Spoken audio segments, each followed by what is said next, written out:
Chat GPT.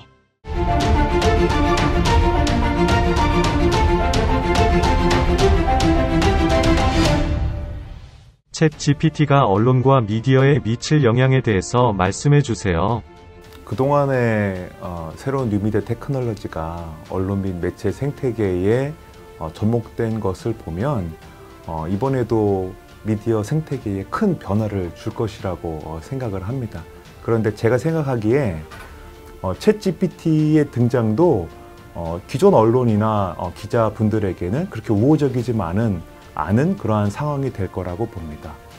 대신에 이제 기자들이 새로운 어떤 정보를 찾거나 또 확인을 한다거나 하는 부분에서는 시간과 에너지를 줄일 수 있게 되면서 과거에 한동안 뭐 스포츠나 아니면 증시나 날씨나 이렇게 로봇이 기자의 역할을 대체하고 단순한 보도를 이제 기자를 대신하는 그런 역할을 하는 매체가 생기면서 기자에 대한 역할에 대한 논의라든지 기자가 어떠한 그런 가치를 제공할 수 있는지에 대한 그런 고민들이 우리 사회에 던져졌었는데 이제 기자는 다양한 정보 소스도 얻고 더블 체크도 한번 해볼 수 있으면서 본인이 조금 더 전문적이거나 심층적인 기사를 제공할 수 있는 이런 어떤 시간과 여건이 됐다라고 봐요. 오히려 역설적으로. 챗 GPT 등장으로 편향성이나 정보의 오남용에 대한 문제점은 없나요?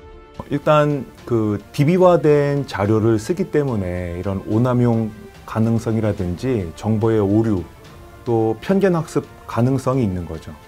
예를 들어서 잘못된 데이터에 기반하고 있다라면 잘못된 데이터를 잘못된 설명을 할 수가 있는 거고 또 일부 이제 뭐 실시간적인 데이터를 DB와 구축한다고 또 반영한다고는 하지만 과거의 DB를 기반으로 해서 답을 준다라고 한다면 업데이트되지 않은 정보를 줄 수가 있는 거고 또 예전에 학습된 자료가 편향적이다거나 어떠한 그런 그 쏠림 편견을 자극하는 그러한 정보라고 한다면 예를 들어서 흑인들의 범죄 가능성이 높다라는 그러한 설명을 흑인 범죄율에 기반해서 이렇게 판단을 내린다라고 한다면 잘못된 정보를 또 아니면 인식을 우리 사회에 줄 수 있는 그러한 가능성이 있고요. 의도적으로 정보나 또 이러한 그 여론 형성에 부정적인 역할을 할 수 있는 가능성도 있다라고 봐요. 잘못된 그러한 그 의견 개진, 댓글을 단다거나 과거에는 그런 역할을 어떠한 그 돈을 주고 사서 한다라든지 아니면 그런 것들을 프로그래밍화해서 개발해서 이렇게 도입했다라고 한다면 아예 그런 것들이 이제 자연스럽게 적은 비용으로 또 수월하게 어떤 죄의식 없이 그런 챗 GPT가 한다라고 한다면 우리 사회의 근간이다라고 할 수 있는 민주주의라든지 아니면 여론의 공정한 또 올바른 형성에 부정적인 영향을 줄 수 있다라고 봅니다. 이제 정교하게 만들어진 이런 그 가짜 뉴스, 허위 정보 이런 것들이 이제 마치 진짜인 것처럼 챗 GPT 그러면 거기서 나온 정보다 그러면 우리가 신뢰하게 될 그래서 챗 GPT가 어떠한 공신력이나 또 대중성을 확보하면 확보할수록 거기에 우리가 어떠한 신뢰성이나 그런 그 공정성을 부여할 수가 있다. 그래서 때로는 그것이 잘못된 정보이거나 아니면 부적절한 정보이다 할지라도 우리가 그것을 이제 받아들이는 경계선이 이렇게 문턱이 낮게 되면서 이제 무분별하게 정보가 확산된다라고 한다든지 오늘날의 정보가 이제 반복 재생산해서 이렇게 막 뿌리는 그러한 경향이 많이 나타나는데 챗 GPT로 형성된 정보가 이제 무분별하게 많은 사람들에게 확산될 수 있는 그러한 위험성도 있습니다. 저작권법이나 개인정보 보호와도 관련해서 이제 웹상에서 오픈되어 있는 그러한 DB나 정보를 무분별하게 갖다 쓰다 보니까 최근에는 그러한 정보, 사진, 그다음에 로고나 글꼴 등에 대한 소송도 진행되고 있는 것처럼 여러 가지의 사회적인 또 윤리적인 문제도 불거질 수 있다고 봅니다.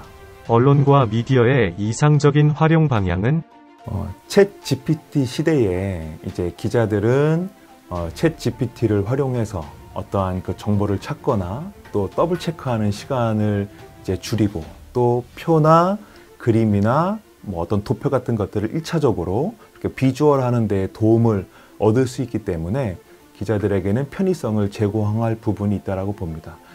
그렇게 도움을 받는 만큼 기자들 스스로 어떤 전문적이거나 아니면 심층적인 보도를 할 수 있는 이제 여건이 된 거죠. 미국의 언론학자 미첼 스티븐슨이 비욘드 뉴스, 지혜의 저널리즘이라는 저서를 통해서 밝힌 내용을 이제 좀 보강해서 말씀을 드리면, 언제, 어디서, 누가, 무엇을, 왜, 어떻게 라는 식의 이런 단순한 사실을 이렇게 보도하는 것이 기자가 아니라 이제는 현명하고 확실하게 이해하고 해석적이며 통찰력 있게 분석하고 새로운 사실을 깨우쳐주는 그러한 기자가 필요하고, 저는 여기에다가 프로페셔널한 그러한 전문성을 갖추어야 한다라고 봅니다.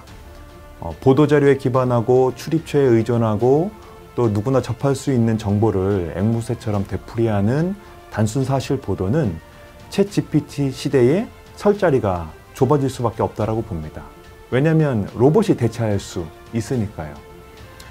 핵심을 전문적으로 취재하고 사안을 비판적으로 검증하고 가치를 판단하고 새로운 화두를 제시하는 몫은 기자가 전문성과 사회적 공적 의식을 바탕으로 해야 된다고 봅니다. 그것이 기자의 몫이자 미래가 될 것이라고 생각합니다. 챗 GPT에 대해 마무리해 주신다면? 챗 GPT는 막아야 될 그러한 대상이 아니라 활용해야 될 그러한 대상이다라고 생각을 해요. 대신에 이제 뭐 무작위적인, 무비판적인, 맹목적인 그러한 이용의 대상이 아니라 그 위험성을 알고 또 경계하면서도 인간 사회의 발전이나 아니면 진전에 충분히 역할을 할 수 있을 거라고 봐요. 이미 어떤 정돈되고 정리된 것들이 잘 구축되어 있고 거기서부터 기본적인 지식이나 이해를 할 수 있는 도구가 있다. 그러면 당연히 그건 활용하는 게 맞다라고 봅니다. 거기에 어떤 가치를 부여한다거나 어떤 지향점을 제시한다라고 한다거나 어떤 새로운 그런 구조를 설계한다거나 화두를 제시하는 거는 인간이 아직까지는 AI나 로봇보다 더 잘할 수 있는 영역이죠. 그 부분을 고려한다라고 한다면 챗 GPT가 이제 함께 인간과 공존하는 그러한 시대에 저는 이제 긍정적으로 보고, 어떻게 공존할 수 있는지 그 기준은 뭐고 어떠한 지향점을 가지고 있는지에 대한 그러한 합의, 노력이 필요한 시대가 아닐까라고 생각합니다.